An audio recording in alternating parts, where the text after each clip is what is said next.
Hello and welcome to Aware on the Air, presented by members and friends of Aware, the anti-war, anti-racism effort, a local Champaign-Urbana peace group.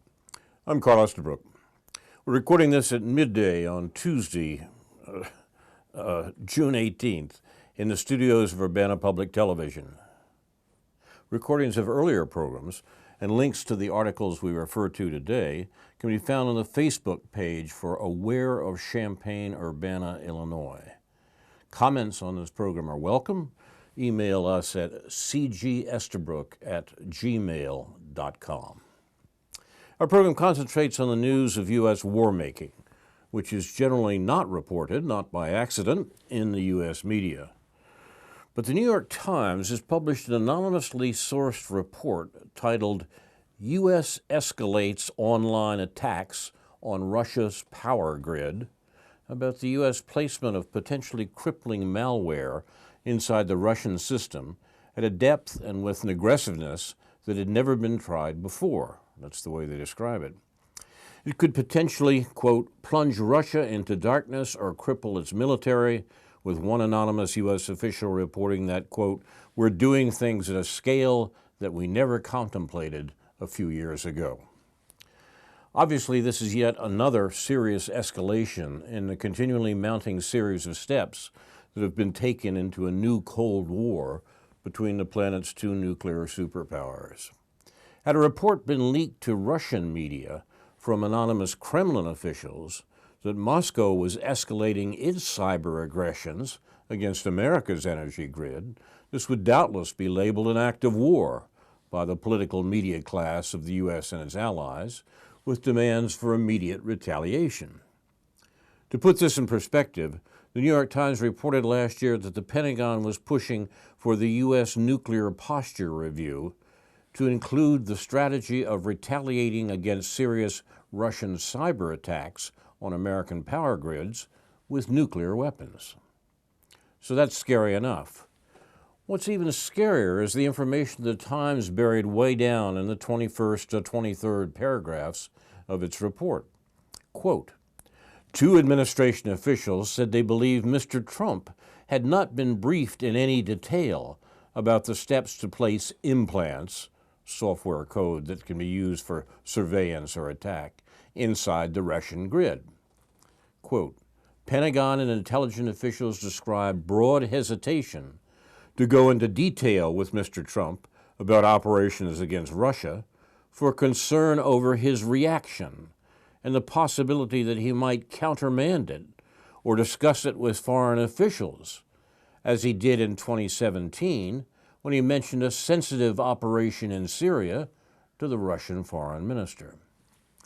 Because the new law defines the actions in cyberspace as akin to traditional military activity on the ground, in the air or at sea, no such briefing would be necessary, they added, close quote, i.e., Trump could be kept out of the loop. These decisions could be made elsewhere in the American government. In an article titled Pentagon Keeps Trump in the Dark about its cyber attacks on Russia, Rolling Stone described this jarring revelation as follows, quote, new laws enacted by Congress last year allow such clandestine military activity in cyberspace to go ahead without the president's approval. So in this case, those new laws are protecting American interests by keeping the sitting president out of the loop. What a scary time to be alive, writes Rolling Stone. So Trump is in a bit of a bind now. The escalation has already been put in place, which will likely see an equal response from Moscow if it isn't scaled back. But scaling it back would mean a whole new wave of shrieking alarmism from the political media class about the conspiracy theory that just won't die no matter. The Russians are obviously affecting my digestion too. The point is, Rolling Stone is saying that any attempt to change this decision that's made someplace other than in the presidency for cyber attacks on Russia will simply add to the Russiagate phenomenon.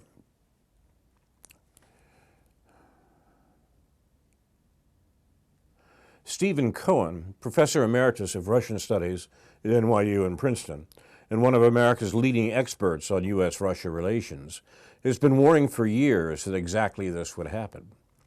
In an April 2017 interview on Democracy Now!, Cohen warned that placing political pressure on a U.S. president to never step back from escalations during a showdown between nuclear superpowers could have potentially world-ending consequences should mounting tensions see a situation similar to the Cuban Missile Crisis again. Quote, this is Stephen Cohen, "I think this is the most dangerous moment in American-Russian relations, at least since the Cuban Missile Crisis. And arguably it's more dangerous because it's more complex. Meanwhile, we have in Washington these, and in my judgment, factless accusations that Trump has somehow been compromised by the Kremlin. So at this worst moment in American-Russian relations, we have an American president who's being politically crippled by the worst imaginable. It's unprecedented. Let's stop and think. No American president has ever been accused, essentially, of treason. This is what we're talking about here, or that his associates have committed treason. Imagine, for example, John Kennedy during the Cuban Missile Crisis. Imagine if Kennedy had been accused of being a secret Soviet Kremlin agent. He would have been crippled, and the only way he could have proved he wasn't was to have launched a war against the Soviet Union. And at that time, the option was nuclear war." Close quote.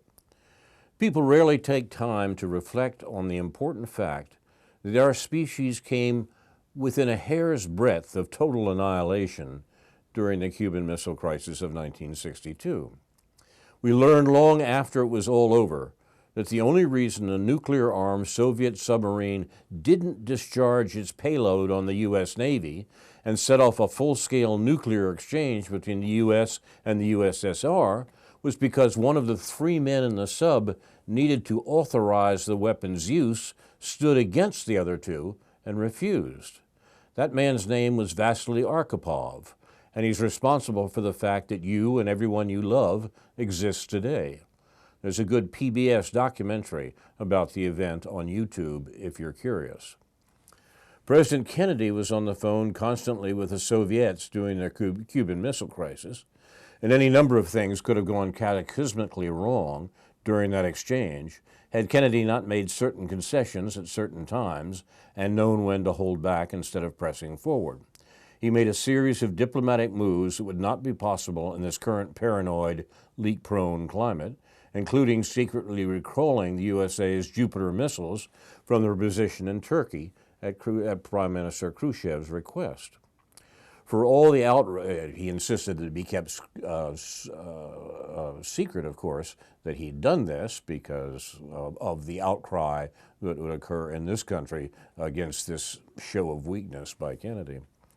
For all the outrage that liberals display whenever a high-profile Republican utters the phrase deep state, it sure is interesting that the commander-in-chief has found himself in a situation where he is at the whim of a collective of warmongers who are advancing pre-existing agendas against a nation they perceive as a geostrategic threat to U.S. hegemony. It raises the question, who is really in charge in Washington? The U.S. war machine is the most powerful military force in the history of civilization, and the alliance of nations that it upholds is functionally the most powerful empire that the world has ever seen. Because so much power depends on the behavior of this gargantuan war engine, it's seen by those with real power as too important to be left to the will of the electorate and too important to be left to the will of the elected commander-in-chief. This is why Americans are the most propagandized people in the world. This is why Russia hysteria has been blasted into their psyches for 3 years, and that's why we're all at an ever-increasing risk of dying in a nuclear holocaust. An update to this report, Trump now seems like he might be denying that what the New York Times sources said is happening is happening. It's unlikely the Times would fabricate a story whole cloth, a story of this sort at least. It fabricates plenty of others. So if Trump is in fact denying the story, then either the sources are lying about what they're doing in their own purported jobs, or Trump is still being kept in the dark, or Trump is just lying. Quote, do you believe that the failing New York Times just did a story stating that the United States is substantially increasing cyber attacks on Russia? Trump tweeted. This is a virtual act of treason by a once great paper so desperate for a story, any story, even if bad for our country. Also not true. Anything goes with our corrupt news media today. They will do or say whatever it takes with not even the slightest thought of consequence. These are the true cowards and without doubt the enemy of the people. Close quote. That's from the chief executive of the United States. You can decide for yourself who's lying here. There are plenty of possibilities, but the overall notion, the notion that the government is proceeding ahead with attacks against Russia, with whether the president knows about it or not, is not really all that surprising, since those attacks occurred throughout the Obama administration too, and the only question was how much the public should be told about it and to what end. So the present situation is in that sense not that different, except with the possibility that the president is not involved. I comment on this report from a Facebook friend of Aware on the Air, Paula Densnow. President Trump snitched on the deep state in 2017? That's an interesting tidbit. I assume they're referring to Trump telling Putin of a plot to blow up another Russian civilian airliner, like the one they blew up over Egypt in 2015. They told us at the time it was a terrorist plot. Now they're telling us it was a sensitive operation, i.e. an operation that U.S. Intelligence was involved with. That explains why they threw a royal snit fit at the time. I couldn't understand why it was so very horrible to stop a civilian airliner from being blown up, but I was looking at it from a decent human being perspective, not a U.S. ruling class perspective. As for accusing JFK of treason, they of course did. He had to use back channels to speak with Khrushchev because he couldn't trust the deep state any more than Trump can. The mass media didn't have a constant drumbeat of treason accusations against John Kennedy, just the John Birch Society and other right-wing groups. At the time, they were considered outliers. Now, they're mainstream.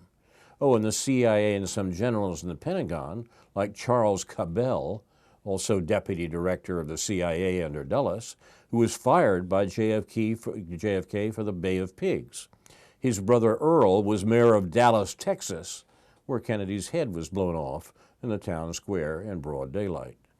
A fun fact, Robert Mueller is married to Ann Cabell Standish. They're all in it together, eh? In the movie Snowden, it was revealed that the U.S. also put those sabotage switches into the infrastructure of our vassals. This explained to me the reason why the vassals immediately follows the order of the U.S. against the interests of their own country. Once again, these are speculations, but events like this fuel that sort of speculation. Another commentator on this text writes, I wonder if it has something to do with trying to wreck any chance for a successful summit, trade, treaties, peace, etc., when Putin, Trump, and Xi, president of China, plan to meet in July.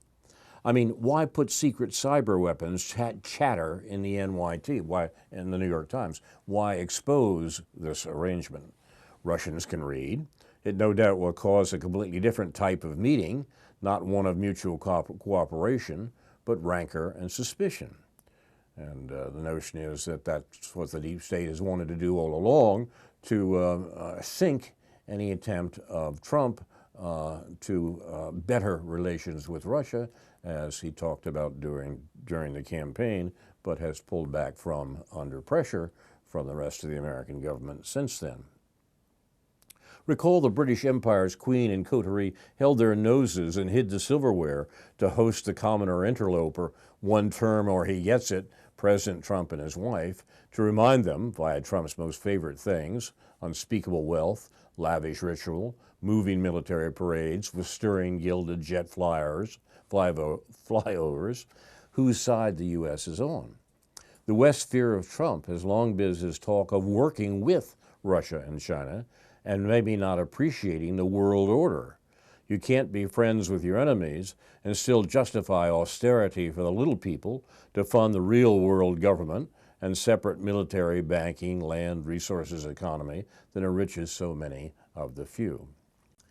This brings up the important observation, as was outlined in the pamphlet that AWARE distributed at our last monthly demonstration. AWARE, for almost 20 years, has been regularly demonstrating in Champaign-Urbana against American war making, going back to the invasion of Afghanistan and before. The demonstrations occur every Saturday in downtown Champaign, the first Saturday of the month in downtown Champaign. In this last demonstration, and first Saturday of June, we distributed a flyer entitled, "Trump is not the problem, U.S. war-making is." While we Americans are preoccupied with posturing presidential politics, our government is killing people around the world. International polls show that it's the United States, not Russia, China, Iran, or Israel, that's by far the most feared government in the world. And that's not surprising. Our government is today making war, killing people, in 8 countries, and U.S. war provocations against Russia and China risk a wider, even a nuclear war. Although most Americans are not aware of it, the U.S. government is bombing Afghanistan, Iraq, Libya, Pakistan, the Philippines, Somalia, Syria, and Yemen. We're doing so principally to control the flow of oil out of the Mideast and North Africa, which the U.S. uses as a weapon against its economic rivals from Germany to China. The ongoing U.S. drone assassination program, called the most extreme terrorist campaign of modern times, has killed thousands of people, including American citizens, purposely and not by accident, and hundreds of children. More than 250,000 American troops are stationed in 1,000 U.S. bases on foreign soil, most of them surrounding Russia and China. The 70,000 U.S. troops in the Special Operations Command are active in 3/4 of the countries of the world. Their activities include kidnapping, the U.S. government calls it rendition, torture, and murder. The U.S. is torturing the people of Venezuela and Iran, countries with large reserves of oil, in order to overthrow their governments, which aren't following orders from Washington. Since 1945, the United States has killed more than 20 million people in wars in Korea, Vietnam, Latin America, the Mideast, and elsewhere, wars designed to maintain the worldwide economic dominance that the U.S. inherited at the end of World War II for the American 1%. It is shamefully enough the basis of U.S. foreign policy to use war and the threats of war to retard the economic development of Eurasia, principally Russia and China, as competitors to American control of the world economy. From U.S. government support for a fascist coup in Ukraine to U.S. naval provocations in the South China Sea and huge NATO military exercises in Eastern Europe by the last administration and the current one. The rest of the world recognizes that the U.S. government remains what Dr. Martin Luther King called it long ago, the greatest purveyor of violence in the world today. With other peace groups around the world, we call upon our president and government to close all U.S. military bases on foreign soil, bring all U.S. troops and weapons home, and provide social supports, including free medical care, education, and a universal basic income, for Americans who've been made poor by generations of our government's wars. Send your opinion to our representatives in Congress, Senator Dick Durbin, Senator Tammy Duckworth, and Representative Rodney Davis. We have the following note from the local group Just Foreign Policy. Bob Naiman writes, I have no idea if we can get Rodney Davis to vote against this. There are a bunch of Republicans who agree that it's insane to transfer man pads into the theater of a civil war. That's how we got the House to vote against transferring man pads into Syria. There was a Republican majority in the House at the time. There are a bunch of Democrats who support Congressman Engel on this because they would support any weapon being sent to Ukraine. Ukraine is the government that the Obama administration overthrew an elected president and established what is essentially a fascist government. It includes explicit fascists. Urge your representative, in this case Rodney Davis, to vote no on Congressman Engel's amendment to transfer these dangerous weapons to Ukraine, weapons that could threaten Americans on civilian aircraft. As early as today, a floor vote is expected in the House on Eliot Engel's push to send these man pads to Ukraine. Engel has reduced an amendment to the Defense Appropriation Act, which would strip language prohibiting the transfer of man pads to Ukraine. Man pads are shoulder-fired surface-to-air missiles. They can be used to shoot down civilian aircraft. They're easy to move around and transfer to other actors. The MP, for man pad, stands for man-portable. Once these weapons are transferred to the theater of a civil war, they could go anywhere. That's what's happened to U.S. weapons in Syria in the past. That's what happened to U.S. weapons in Ukraine in the past. That's why the House voted to prohibit the transfer of man pads to non-state actors in Syria. Non-state actors in this case are the terrorists that the U.S. was supporting in Syria, the jihadists. Transferring man pads to a theater of a civil war is asking for blowback. People used to say that John McCain never met a war he didn't like. That's who Congressman Eliot Engel is. Engel voted for the Iraq War. Engel voted against the Iran deal. Engel voted to keep sending cluster bombs to Saudi Arabia for use in Yemen, even after Obama stopped doing so. Engel led the House to vote for the reimposition of sanctions on Iran that led to the current Iran crisis. The chief reason that Eliot Engel isn't as notorious as such warmongers as John McCain or Joe Lieberman or Joe Biden is that Eliot Engel is in the House, and House, as opposed to the Senate, and House warmongers aren't as notorious as Senate warmongers. But as chair of the House Foreign Affairs Committee, Eliot Engel is occupying the same slot in the House that Joe Biden occupied in the Senate when Joe Biden led the Senate to vote for the Iraq War, even though Joe Biden knew the case for the war was a fraud, just as Dick Durbin did, as Durbin revealed on the Senate floor in 2007, explaining why Durbin voted against the Iraq War. Engel is wielding his power as committee chair for more war all the time, not chiefly by how he votes, but by his control over what gets voted on. The House isn't voting on ending the transfer of weapons to Saudi Arabia and the United Arab Emirates for use in their war on Yemen. How come? Because Congressman Engel won't allow the House to vote. So today, we have a rare opportunity to rebuke Eliot Engel's warmongering. Call your representative at 202-225-3121, 202-225-3121. When you reach a staffer or leave a message, you can say something like, I urge you to vote no on the Engel, E-N-G-E-L, amendment to transfer man pads to Ukraine. Transfer of these weapons would threaten Americans flying in civilian aircraft, close quote. On an even bigger matter, there's a report in the Israeli press today, in Maariv, which is sort of the Israeli Washington Post. UN officials say the U.S. is planning a tactical assault in Iran. The military action under consideration would be an aerial bombardment of an Iranian facility linked to its nuclear program, the officials further claimed. Diplomatic sources at the UN headquarters in New York revealed to Maariv that they were assessing the United States' plans to carry out a tactical assault on Iran in response to the tanker attack in the Persian Gulf last Thursday. According to the officials, since Friday, the White House has been holding incessant discussions involving senior military commanders, Pentagon representatives, and advisors to President Donald Trump. The military action under consideration would be an aerial bombardment of an Iranian facility linked to its nuclear program. The officials further claim, quote, "The bombing will be massive, but will be limited to a specific target," said a Western diplomat.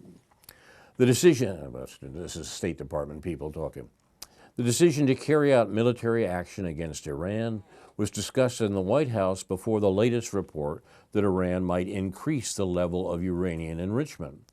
The officials also noted that the United States plans to reinforce its military presence in the Middle East, and in the coming days will also send additional soldiers, U.S. soldiers, to the area. The sources added that President Trump himself was not enthusiastic about a military move against Iran, but lost his patience on the matter and would grant Secretary of State Mike Pompeo, who is pushing for action, what he wants. The full range of options are on the table against Iran, says Pompeo. He has repeatedly made statements against Iran in recent days. He claimed there's no doubt that the recent explosion in tankers in the Gulf were carried out by Iran, and of course a great deal of doubt about that. The possibility of a U.S. attack came at the time of the deterioration of relations between the United States and Iran, against the backdrop of the U.S. withdrawal from the nuclear agreement a year ago and the sanctions on the economy of the Islamic Republic of Iran. In recent days, Iran has announced that it intends to deviate from the nuclear agreement signed in 2015 and to enrich uranium at a higher level than the maximum it was committed to within the framework of the nuclear deal. In addition to the confrontation over Iran's nuclear program, the United States accuses Tehran of trying to extend its arm across the Middle East and destabilize the region from Yemen to Syria. Among other things, the White House blamed Iran for the attack on several oil tankers in recent weeks in the Persian Gulf, and even published a video showing Iranian fighters apparently removing a mine that did not explode from a ship that was attacked. This is the American interpretation. For its part, Iran is threatening to continue countering the U.S. sanctions as long as the other signatories to the nuclear agreement do not compensate for the economic damage caused to it, and even to withdraw from the NPT, the Non-Proliferation Treaty, which prevents countries from developing nuclear weapons. Iran actually had signed that long ago. Israel, of course, has not signed it and has an immense number of nuclear weapons. The U.S. is this week also announced it would be sending more troops to the Middle East, citing the Iranian threat. You've been watching Aware on the Air, presented by members and friends of Aware, the anti-war, anti-racism effort of Champaign-Urbana, a local peace group, recorded in the studios of Urbana Public Television on June 18th in the 25th week of 2019. Another week in which the U.S. is continuing to bomb 8 countries and to threaten China, Russia, Venezuela, and Iran. Our remit is to comment on the war news that the American media, owned by the U.S. 1%, puts aside and ignores, not by accident. The U.S. government continues to aid the Saudis in their vicious war in Yemen, and the Israelis in their racist oppression of the Palestinian people, both part of the major U.S. foreign policy goal of controlling the energy resources of the Middle East, a weapon against the international competitors of the American 1%. The Israeli government has murdered protesters at the fence with Gaza, the world's largest open-air prison camp. The U.S. supports that, primarily because Israel is a stationary aircraft carrier for the U.S. control of Mideast gas and oil resources. Such outrages cannot be dismissed as something for which we are not responsible.